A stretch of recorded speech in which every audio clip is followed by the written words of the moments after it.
Huh? We're like past it. No, I think, okay. Everybody ready? I'd like to open, the city council meeting Tuesday, November 3rd, 2020. Stand with us as the mayor does the invitation and Please bow with me. Lord, thank you once again for a wonderful day. Thank you for the cool weather that you provided us and giving us a break from the heat. We ask that you watch over council tonight, making sound and right decisions. We also ask that you watch over our country. No matter what the outcome is tonight, that people get cooler heads and work together, and that the city of Sebring leads in that kind of effort where I think we've got just a great citizenry that works together and can talk things out. We ask that you lay a hand on the violence that is anticipated through this election process and just bring calm to our nation. We ask that all we do in your name. Amen. Amen. Pledge allegiance to the flag of the United States of America and to the republic for which it stands, one nation, under God, indivisible, with liberty and justice for all.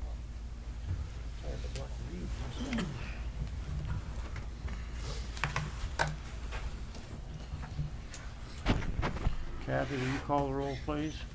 Mayor Shute. Here. Detman. Here. Ivy. Here. Lawrence. Here. Stewart. Here. Carlisle. Here.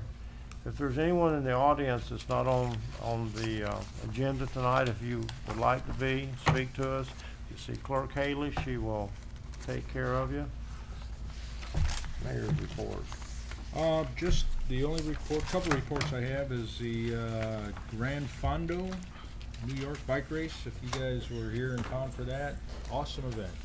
It really was kind of cool. Talked to a lot of people from all over the world, a lot from South America, from Europe, New Zealand. Somebody was here, from what I understand. I didn't get to talk to them, but it was really truly a neat event. The city services, the county services. I talked to the lady that organized it, and she said by far, any race they put on, this has been the easiest place to work with the people. She said normally they do New York City, they're in Peru, they're in London, they're in Tokyo, they're all over the world.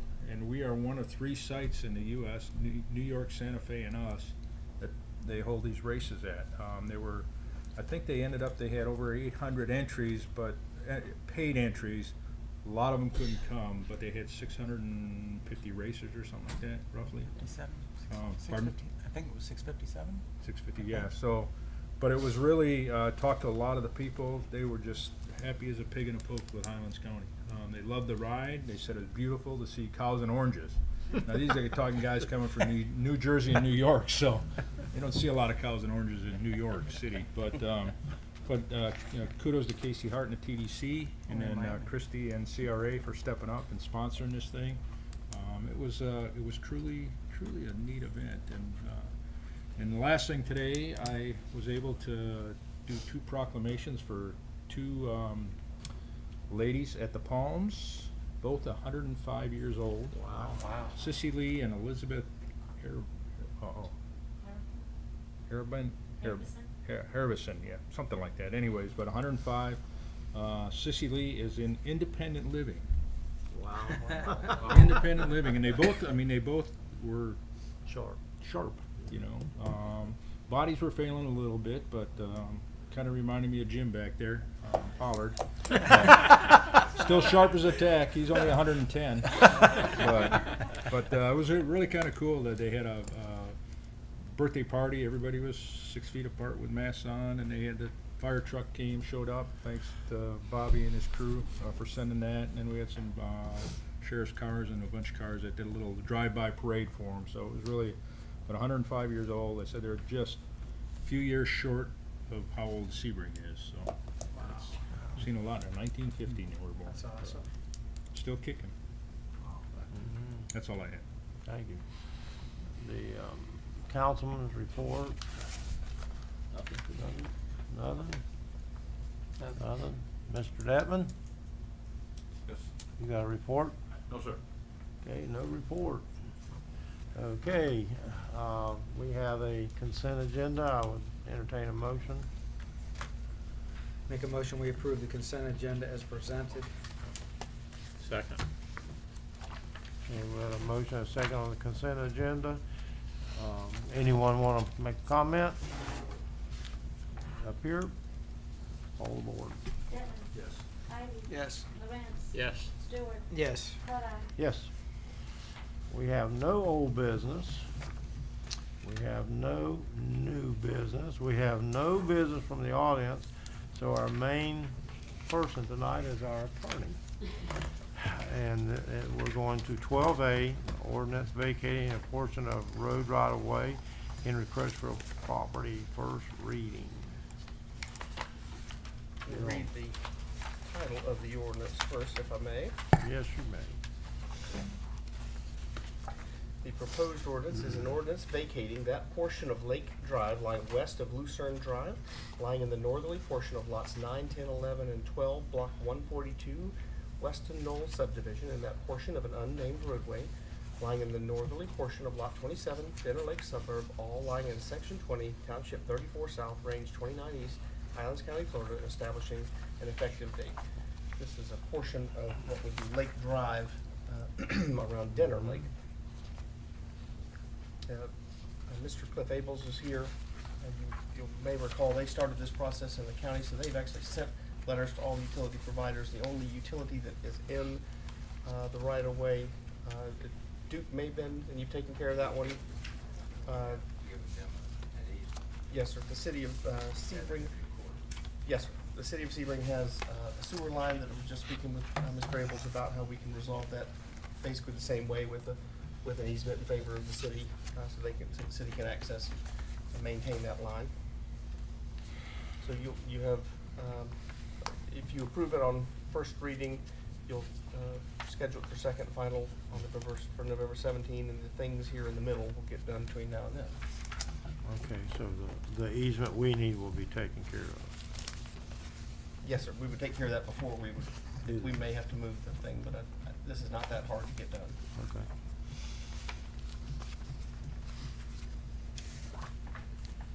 Any comments? Audience, we need a motion. Okay, I'll make a motion. Feeling good. I'll make a motion to approve the ordinance on first reading as presented and schedule a second and final reading on November 17th, 2020. I'll second. Okay, anyone want to speak on this? Kathy? Detman. Yes. Ivy. Yes. Lorenz. Yes. Stewart. Yes. Ledge. Yes. Okay, item 12B, the update on the legal status of the Nancesui Hotel. Yes, sir. As council will recall, the portion of the roof on that building collapsed. The city found out about that in July. Building officials concerned about the structural stability of that building. The code board considered the matter at their last meeting, and you have attached to the agenda item summary the information that was provided to them, as well as their motion determining it to be unsafe and ordering it to be condemned for demolition by code. That is to be notified to city council. They would ask for you to authorize the cost of demolition and then to charge the owner with the cost thereof and impose a lien for the amount of what is spent on the demolition.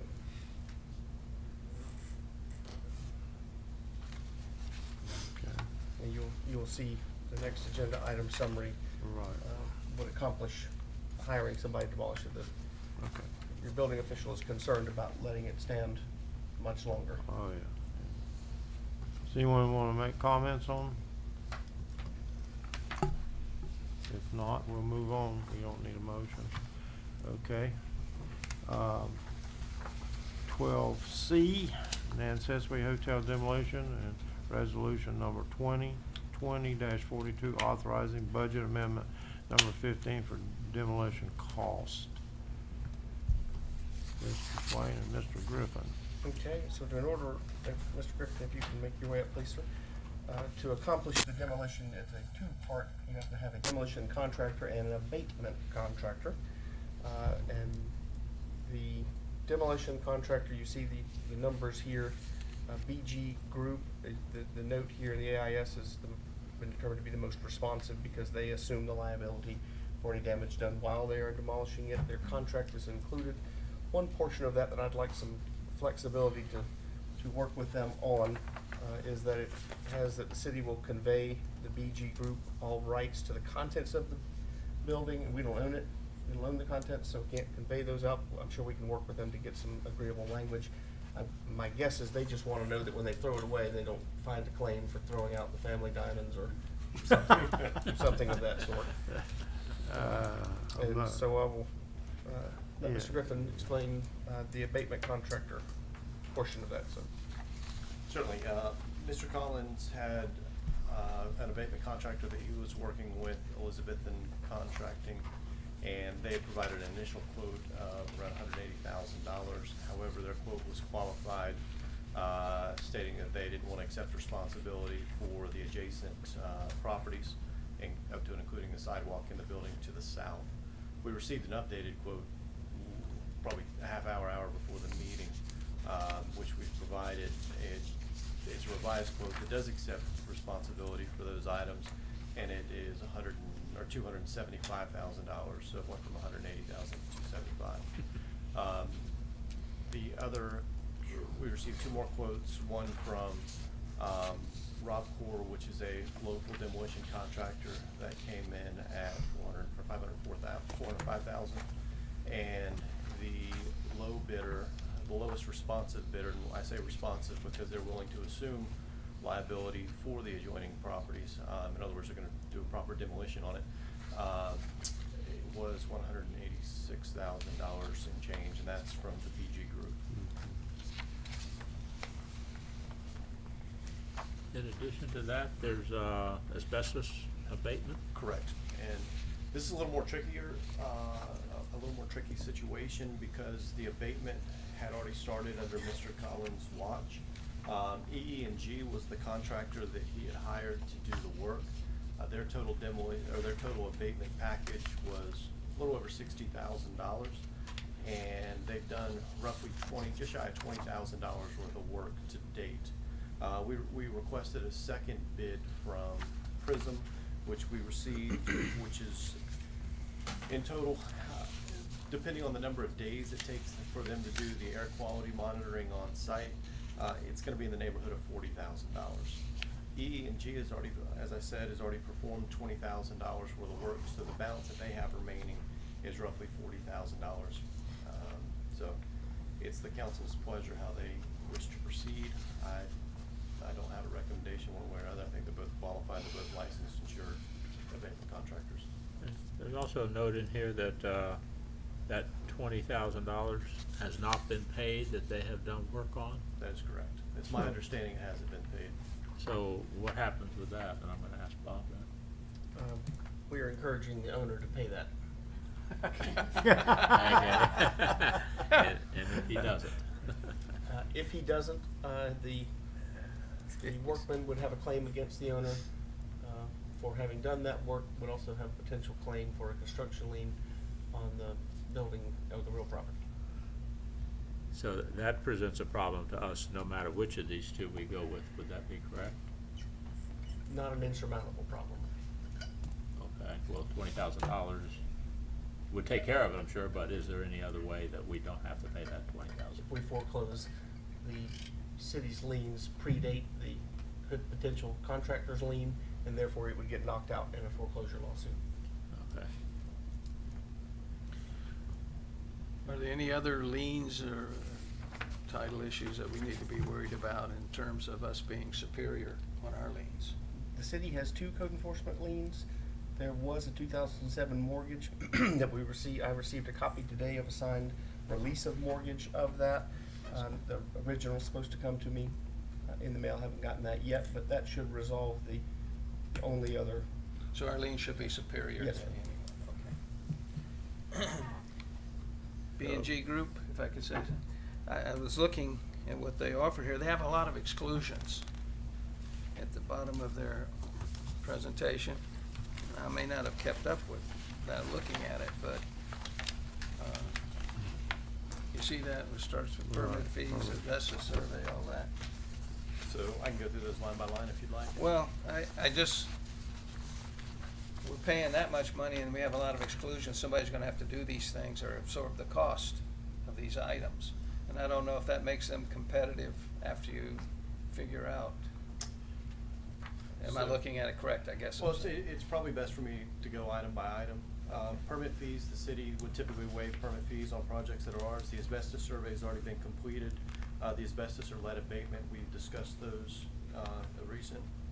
Shoring and bracing is an item because the south wall is expected to be hand demolished, so there wouldn't be any shoring and bracing included. Temporary water, Mr. Bogus has already discussed providing that. Site and temporary fencing, we have pricing on that. It's roughly $500 for the project period. 5,000. I'm sorry, Just fencing. fencing. Yes. Yes, sir. The other hazardous material, every demolition contractor out there is gonna have an exclusion for that because should you run into some unforeseen circumstance, which can happen, nobody wants to assume that liability. Night and weekend work would be an obvious exclusion. Electrical disconnects, that's handled by the power company and I believe it's already been disconnected, I'm 99% sure of that.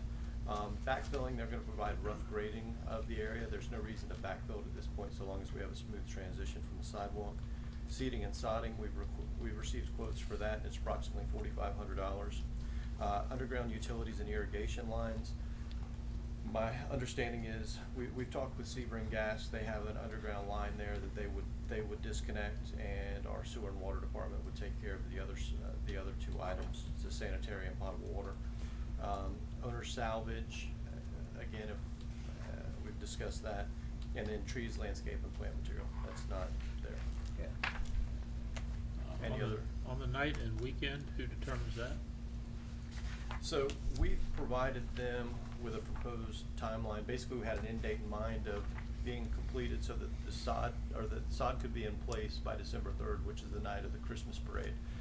They feel that they can get that done within the timeline, given a notice to proceed within the next few days. Without night and weekend? Correct. Okay, but if we do go into night and weekend, that's gonna be overtime and additional expense. If we requested that, yes, but I don't foresee any need for night or weekend work on this project. In light of the asbestos issue you were talking about, say the city doesn't pay the 20,000, would they finish? You figure and leaving the 20,000 deal with the owner, and would they finish the job? I'm sure we have to have our own contract with them. 'Cause Yeah, right now right. his Would they- contract's with the owner. Would they do that, or we don't know that, I I guess, really. can't speak to that, I don't know. Because there may be a possibility it wouldn't. Is that accurate? The possibility that it wouldn't want. Well, Yes. we have to have our own contract with the Yes, sir. abatement Mhm. contractor. So you're asking if they would discount or basically continue the contract with the expectation they would be paid the original amount by Mr. Collins and the balance of the work to be done would be paid by the city? Yes. Yeah, something like that. We can ask. I'm sure that they will.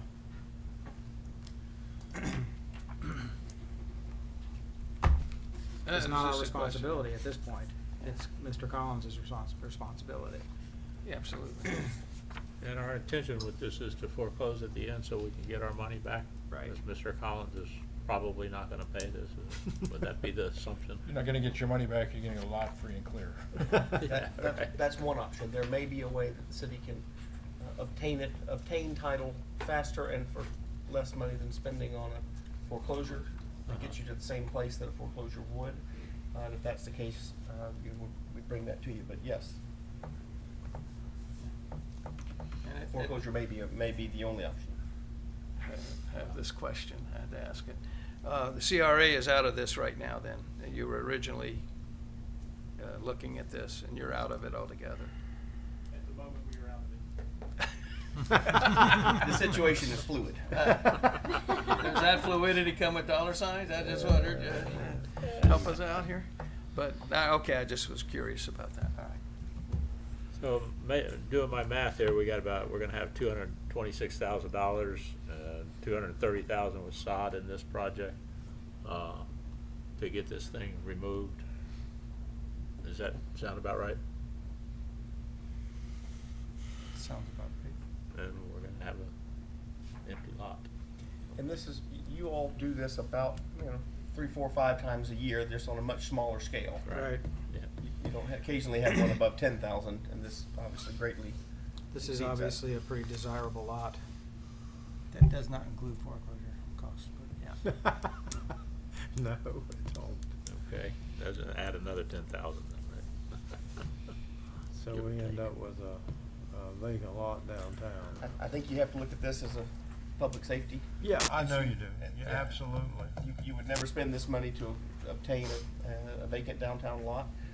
You're just doing it to make sure that it didn't, collapse and injure someone on the city's watch. Because if we do it, we're liable. We would certainly try and argue that, but reputational injury would be for real. One of the things I think the public needs to understand is time since we just went through the budget period and we were tight on the budget, is that we don't really have a choice here of having to do this. There's no other legal than the lien and foreclosure steps that I could see. Yeah, I look for criminal stuff for somebody not repairing something. I couldn't find anything, at least a cursory look, I couldn't find anything that would give us a criminal charge. Send the chief out over there and get him, but I just want the public to understand is that we really are in kind of a bind here. We having have to looked do for that. ways to leverage the owner to have to do it, and there's nothing that we can do that forces the owner to make the improvements necessary. How long you been working with him, Greg, to get this done? Believe it, I put on notice back in July, and he strung us along for a solid 90 days before we Right. got it before the code enforcement board. And I he, mean, they it's did been a pull, process. He's did been- pull the demo permit and Right, started yeah. that process. That abatement contractor work was the first step of that process. This is the same owner that has another property that's in great disrepair as well. Correct. Yeah, he is the principal of the other LLC, I believe, that owns Yeah. another property. So we may end up with this Same same thing again. situation again. Wow. Except it's not quite as visible and so close to the sidewalk downtown. Yeah, And yeah, and doesn't share property, Right. common wall. yeah.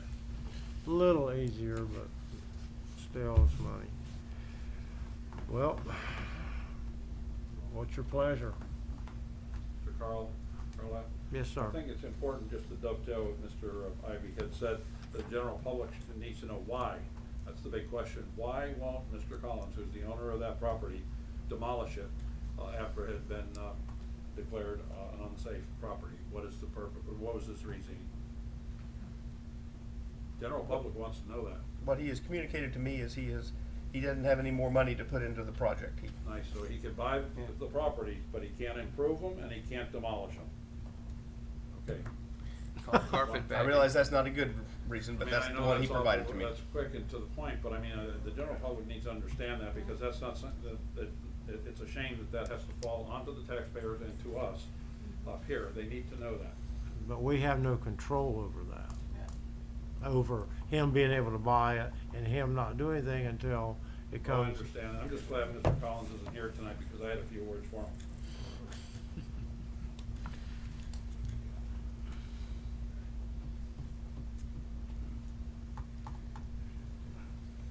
Deadly silence. What's the pleasure? Well, I'm gonna ask one more question, and I think I know the answer to it already, but just to kind of go on record, and that is just putting out this for other bids instead of an emergency type situation.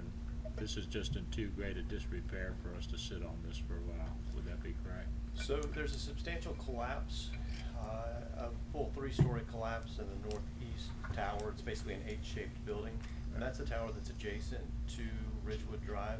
We have a letter from an engineer, Mr. Collins, engineer specifically, stating that building is, it poses a risk to the general public. I don't disagree. If you'd like to get another opinion from an engineer on that, we can do so, but I don't think you're gonna have any different findings, and as such, I believe we've been put on notice. All right. It's rained an awful lot since July. Yeah. I'll try and make a motion out of all Okay. this spaghetti here. I make a motion that we determine that an emergency exists that involves the public health and welfare such that competitive procurement is not required. timeline there. Approve demolition bid from B&G Group, demolition and asbestos abatement bid to be determined. Approve resolution number 2020-42, authorizing budget amendment number 15, appropriating funds for demolition and asbestos abatement.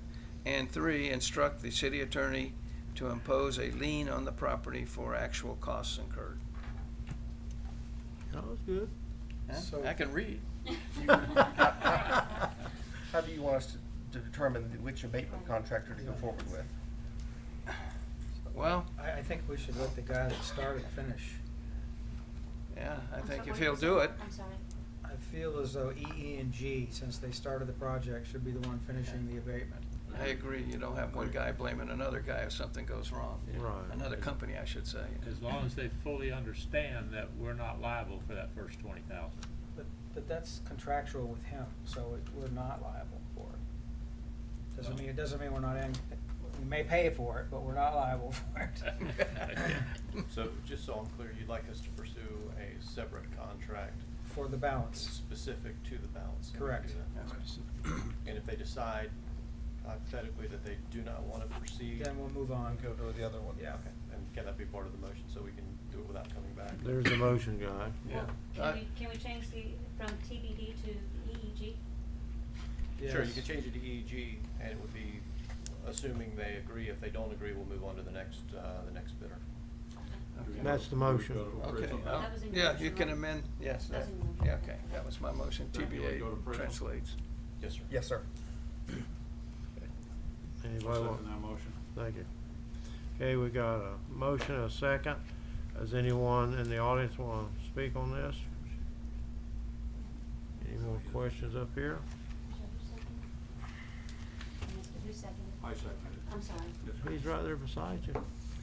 Whoa, I was doing stuff over here. Okay, Kathy, nobody wants to talk to us, so. Yes. All right, Detman, Yes. Ivy. Yes. Lawrence. Yes. Stewart. Yes. Carlisle. Yes. Thank Okay. you, Greg. We're down to D, aren't we? And then Santa Rosa said- Thank you. Okay, 12D, parking lot at Pomegranate Avenue. This is the parking lot behind the Nancet's-Way, and we awarded Tony a use of that parking lot. You leased him some parking, so he had dedicated parking when he went out to get financing for the reconstruction of the building. That hadn't happened. He is agreeable to terminating the lease for obvious reasons. Isn't that nice? What a guy. I'll make a motion. Go ahead. We terminate the lease of city-owned property at 240 Pomegranate Avenue as presented. Second. Okay, we have a motion, a second. Anyone want to discuss this? It's there. You terminate at the end of the year, or? I think he will terminate it sooner than that. Effective immediately. I'm just saying, if we terminate it, then we have to prorate what he's paid us for this year. Has he paid us? I'm just saying. Well, It's not much, but I'm just saying if he comes back and says you owe me now. oh, I'd love him to do that. Oh.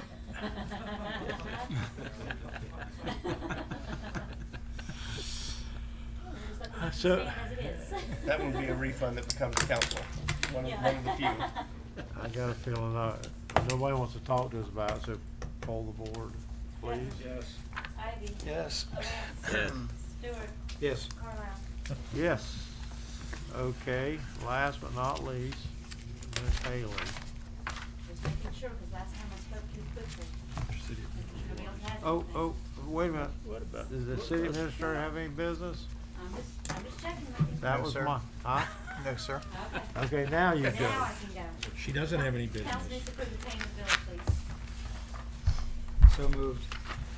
Second. Poll the board. Detman. Yes. Ivy. Yes. Lawrence. Yes. Stewart. Yes. Carlisle. Yes. Okay, and my last thing is, notices of 4 vacancies. The code